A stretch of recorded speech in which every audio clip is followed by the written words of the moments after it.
Deputy speaker পদে নির্বাচনের জন্য মাত্র একটি মনোনয়ন পাওয়া গেছে।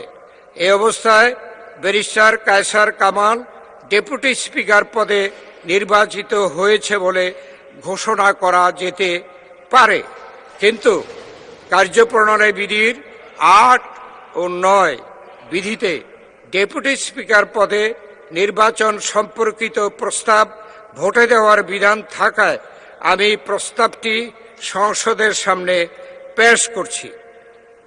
সংসদের সামনে প্রশ্ন হচ্ছে, নির্বাচনী এলাকা ১৫৭, নেত্রকোনা ১ থেকে নির্বাচিত মাননীয় সংসদ সদস্য ব্যারিস্টার কায়সার কামালকে বাংলাদেশ জাতীয় সংসদের ডেপুটি স্পিকার পদে নির্বাচিত করা হোক।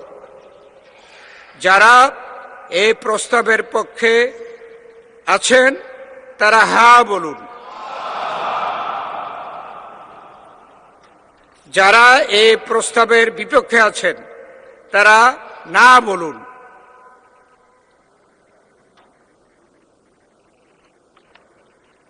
আমার মনে হয় হ্যাঁ জয়যুক্ত হয়েছে, হ্যাঁ জয়যুক্ত হয়েছে, হ্যাঁ জয়যুক্ত হয়েছে। অতএব মাননীয় সদস্য ব্যারিস্টার কায়সার কামাল সর্বসম্মতিক্রমে ও বিনা প্রতিদ্বন্দ্বিতায় বাংলাদেশ জাতীয় সংসদের ডেপুটি স্পিকার নির্বাচিত হলেন।